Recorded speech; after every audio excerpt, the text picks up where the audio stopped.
Hello again, it's Ty. I'm a tarot and oracle reader, and I'm here today because I've just acquired a new oracle deck and we're going to unbox it together. This is the Wild Unknown Archetypes. It's by Kim Krantz. The reason that I was so excited when I stumbled across this one recently is because I've had this pocket edition of the Wild Unknown Tarot for a while, the tin one. And that has become a favorite over the last probably year or two. So really excited to see how these two can pair up together and see the art on this one. So let's get into it together.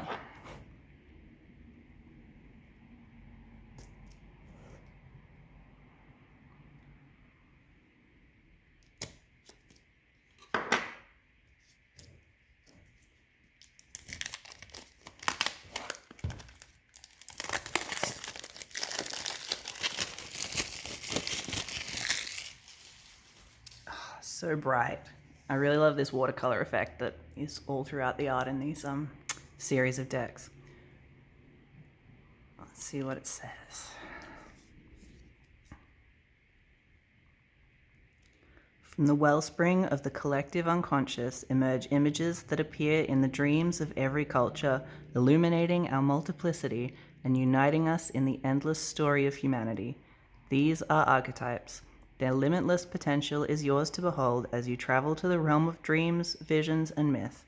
May you always be on the inner quest.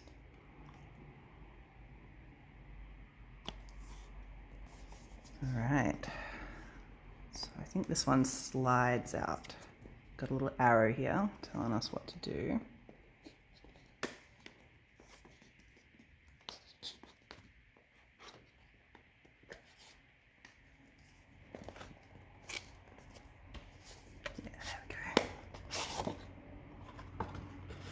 Oh, wow.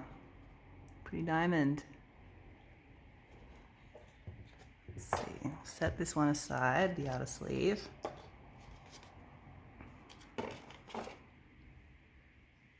Open this box up. All right.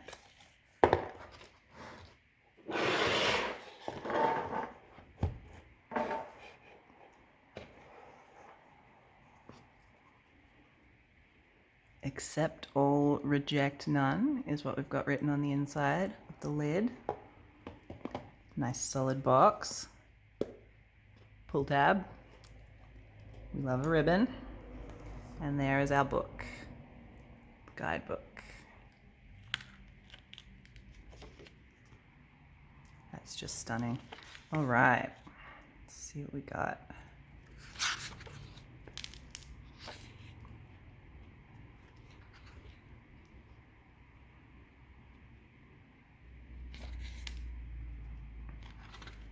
The ocean within the mountain.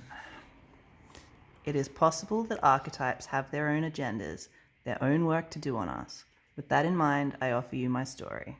So this is the story of the background of how the deck was created, and a bit about the creator, a bit of artwork.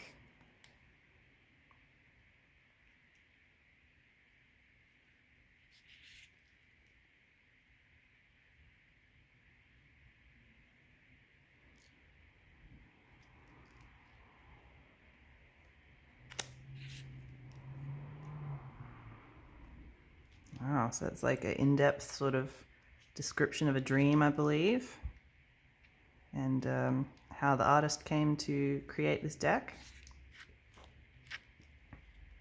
The sphere of influence.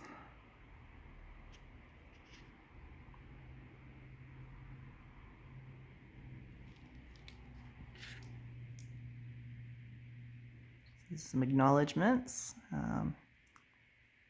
People who contributed and influenced creation of this deck, and look at the art on this page about the process. So reading through that is going to be a really good background for understanding this deck as well. Next we have a section, Awakening the Archetypes.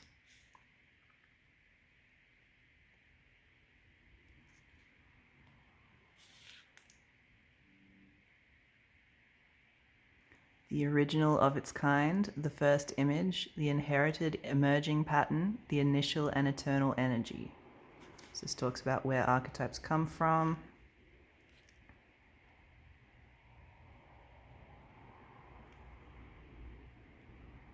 Poetry, images, metaphor, and the imagination. Their qualities. Archetypes are patterns, archetypes are universal, archetypes are timeless, infinite, both light and dark, use image.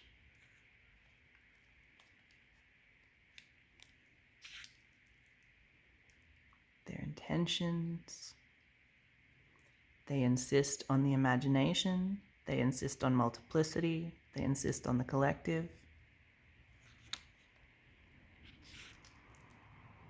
Archetypes versus stereotypes, sacred pairs and trifectas. So that's good. That's some crossover with some subjects that you might be familiar with. The mother, the father, the crone, the shaman, the creator, the sustainer, the destroyer, the maiden, the mother, the crone.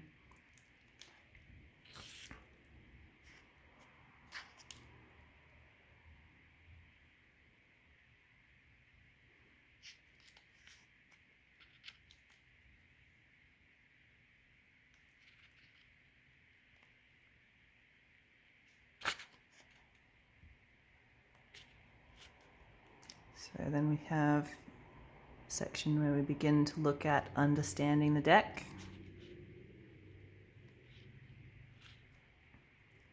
The selves, the places, the tools, the initiations, discussion on using the cards. So I'll look at study on archetypes themselves and image inspiration, different ways that you can use the cards, use them for divination.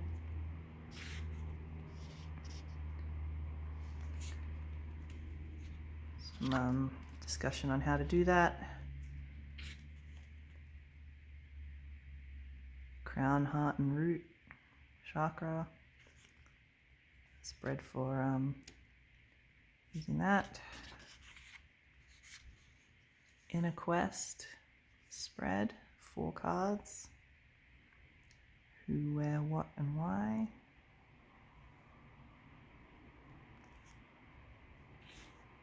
So I've got quite a range of spreads there that they're suggesting and providing instructions for.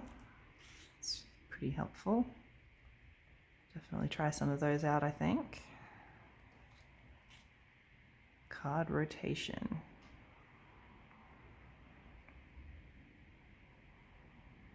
So this is about, you can read the cards upright or you can incorporate the rotation, because as you will see, these cards are circular. So I guess it's kind of optional whether you choose to include the rotation as part of the meaning or not. So they've described how to do that.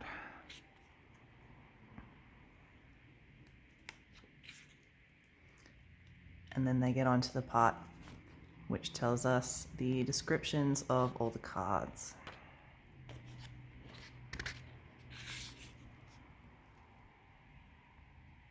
So for each page, for each card, you get a description. I'm going to read out the first one. So it's the mother, the great mother, the feminine, the source. We begin our archetypal story with the mother's love. Through her sensual, fertile, and life-giving energy, all creation takes form. Regardless of our birth story, each of our hearts beat for the first time in the warm womb of the mother, where she offered resources from her body for the building of our own. Yet her tale is not so simple, as the mother, especially on the earthly plane, contains both light and dark aspects of the feminine. With the best of intentions, the mother wraps her loving arms around her creations and begins to grip what she meant to set free. The mother both nurtures and prohibits growth. She gives, yet clings. She creates, yet restricts. Amid this complex energy, the mother holds the key to the eternal challenge of love. When light, It's glowing, generative, creative, nurturing.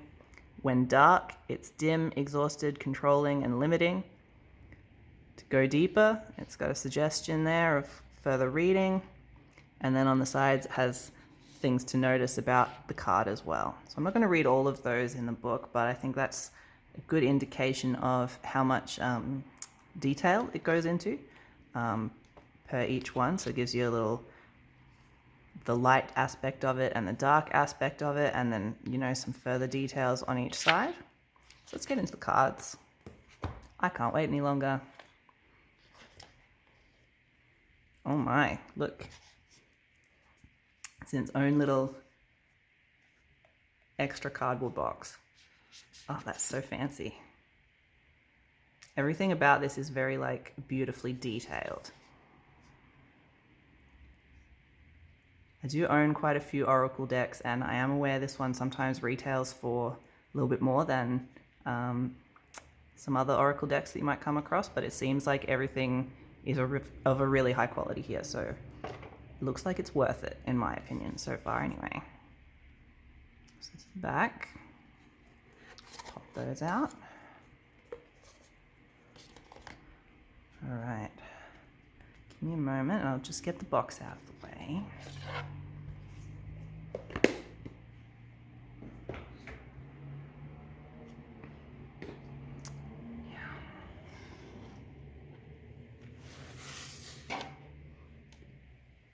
Here are our cards.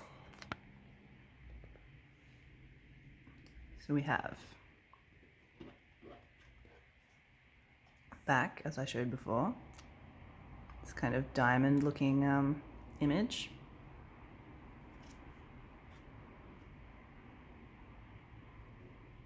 You know I'm going to gild the edge of these. Here's card one, the mother that we just read before. This is not the thickest cardstock.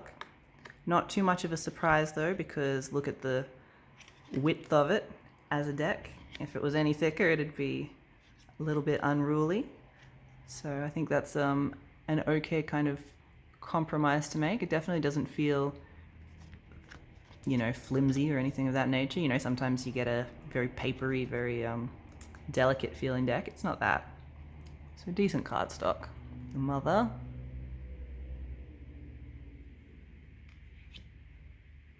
We have the father. This kind of tree motif. I really like this coin detail up in the corner here.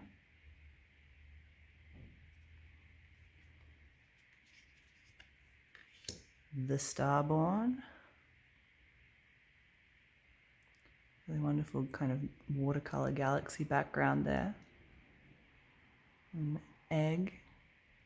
Cracking the egg. The Eternal Child. Very bright light in the center of this one. Nice collage effect. Some very repeated line patterns around the edges. The Orphan. Love that snake. Nice little flower and hand.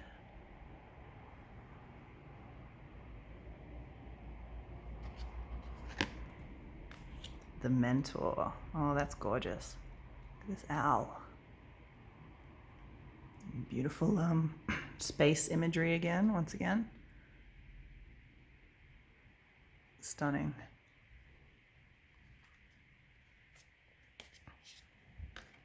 The Poet.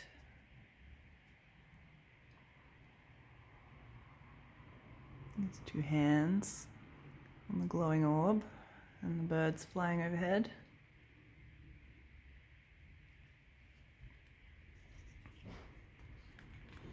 The Maiden.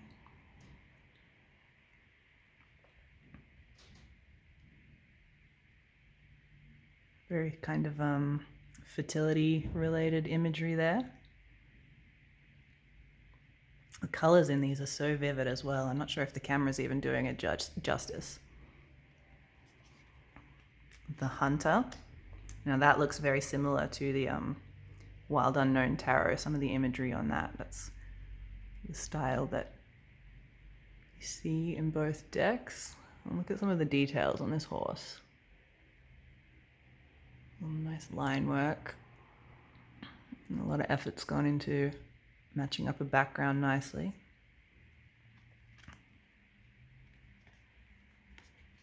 The warrior. Beautiful rainbow.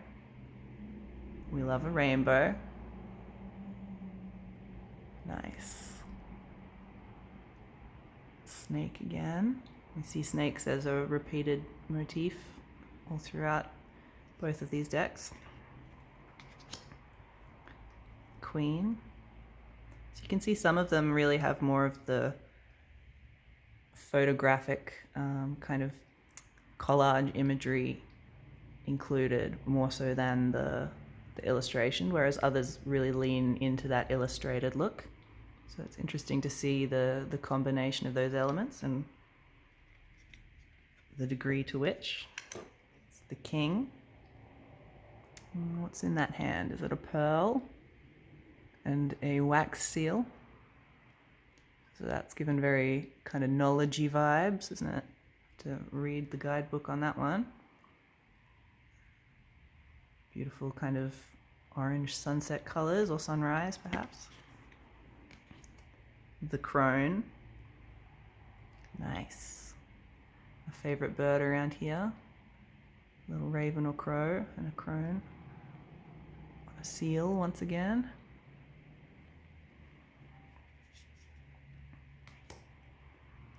The judge.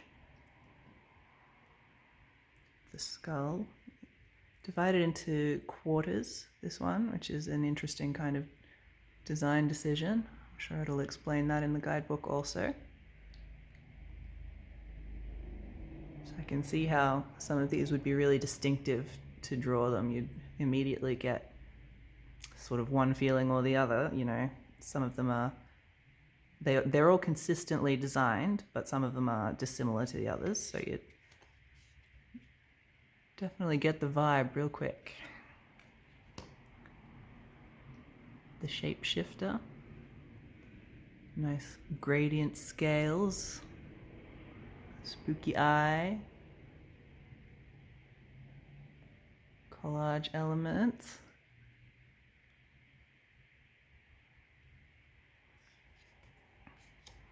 The shaman. Snake again. Kind of celestial stuff being a heavy theme throughout this one. And that diamond from the back of the cards.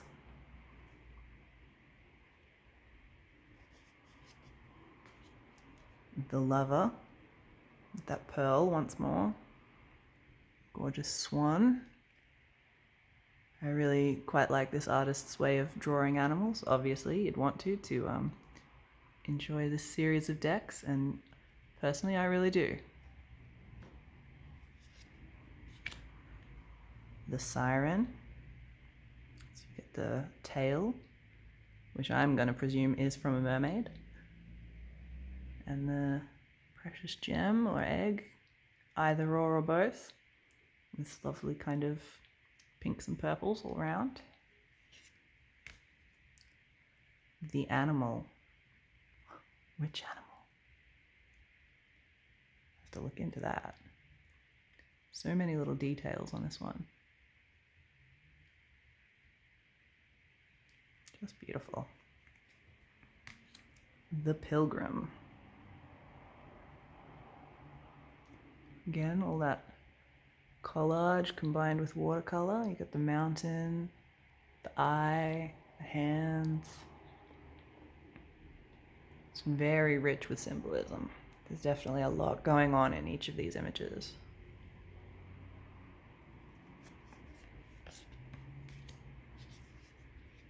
The mystic.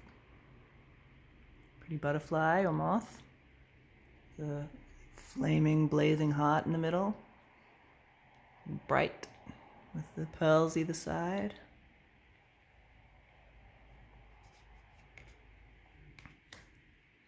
The creator. Oh, I like that one.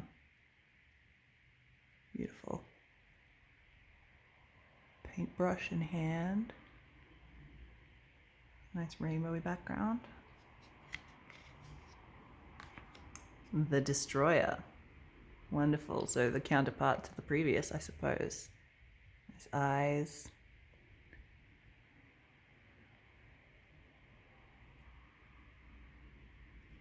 Like a star or the bright light in the center there. The Sustainer. The hands, I think, forming clay.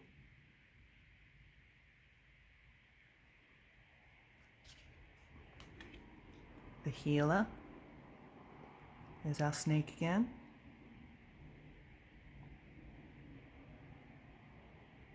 The little object at the center. This time we have a three-headed snake. The Comic. Very good. Didn't expect that one, huh? Good sense of humor in this deck, I can see. The Unseen, which looks a little like one of those magic eye puzzles, you know? It's really interesting. The Shadow. It's a really bold image, that one. I like the sort of drip style background as well. That's so I can imagine how each of these was created, and yeah, a lot of care has been put into it. The Self. So all these quadrants and sections and pearl at the heart. The One.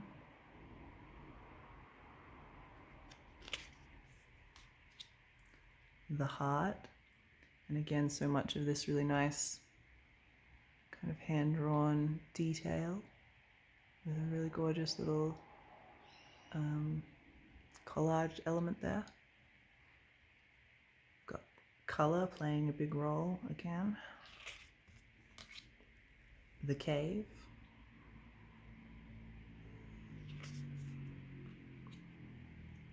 The Mountain. It's like Aurora in the Arctic or somewhere, I don't know. The River.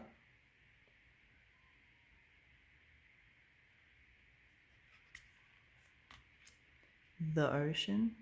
It's interesting. We've got the river and the ocean.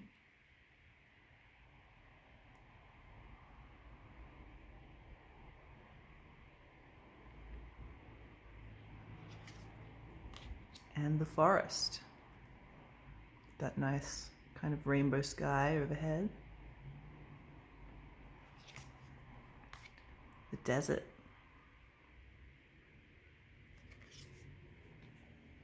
The Bridge.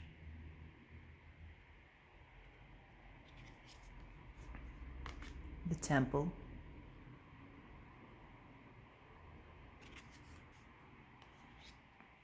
The Dead End. Excuse me.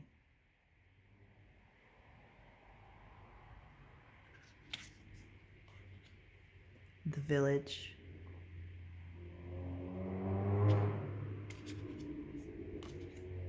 The Empty Room.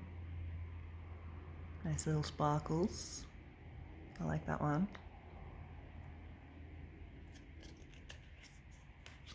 The Castle.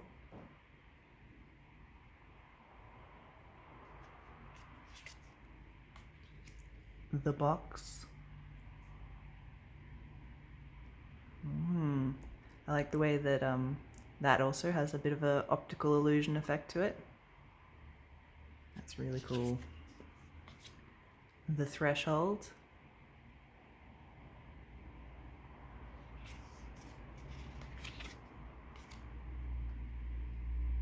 The Womb.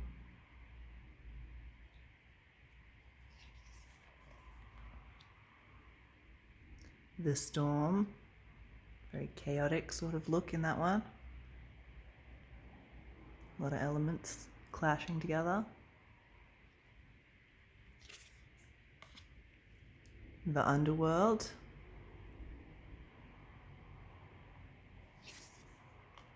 The fault line. The bardo. The flame. The tear. The riddle.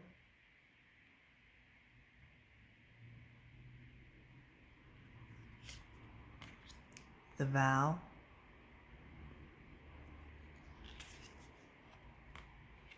The vision. The gem.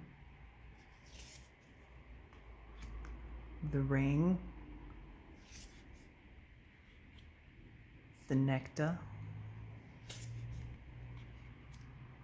The medallion. The kiss.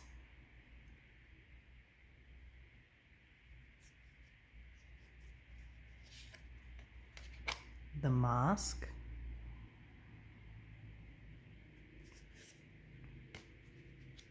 The sword. Really gorgeous.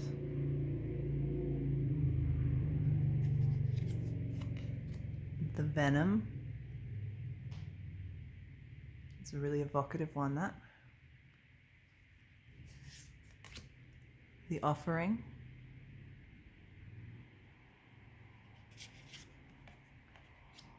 The prayer.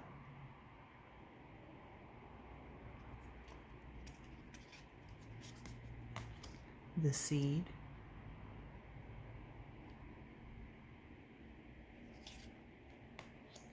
The stone.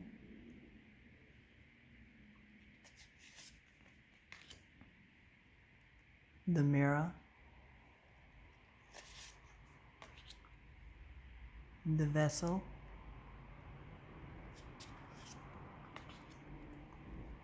The thread.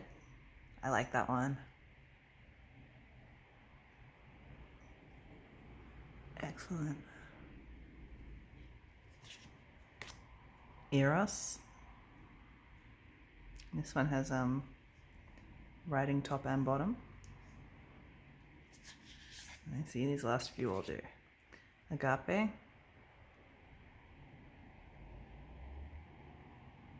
Line of candles. Thanatos. Spiderweb. Apocalypsis. This gorgeous lace kind of pattern. Gnosis.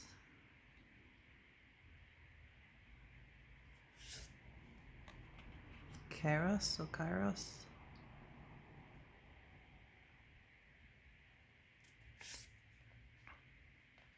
Aletheia. I really like that one.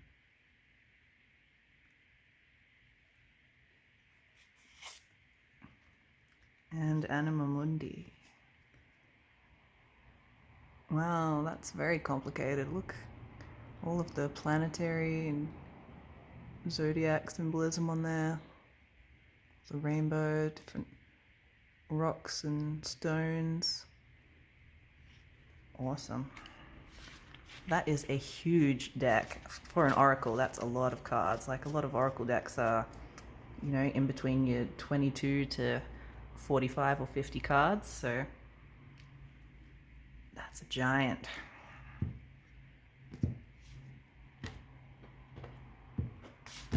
How do we even go about shuffling that, hey?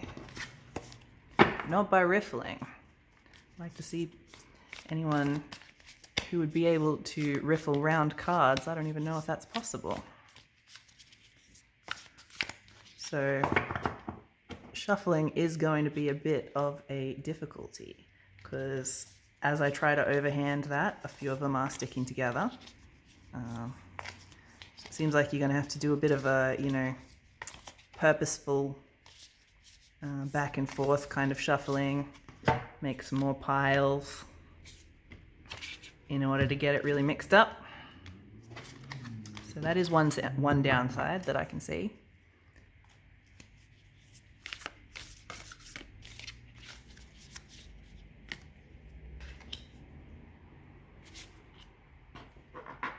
So let's see what it looks like if we pair it. Because one of my favorite things to do when I'm doing readings for myself and for clients is to pair Oracle and Tarot decks. Sometimes it's multiple Tarot decks, sometimes it's an Oracle and a Tarot deck.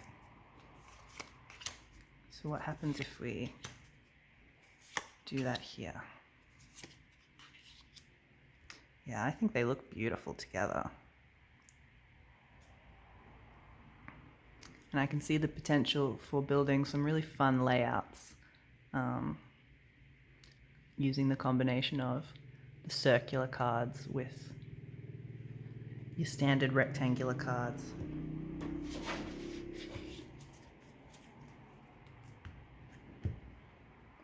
So there is this kind of aesthetic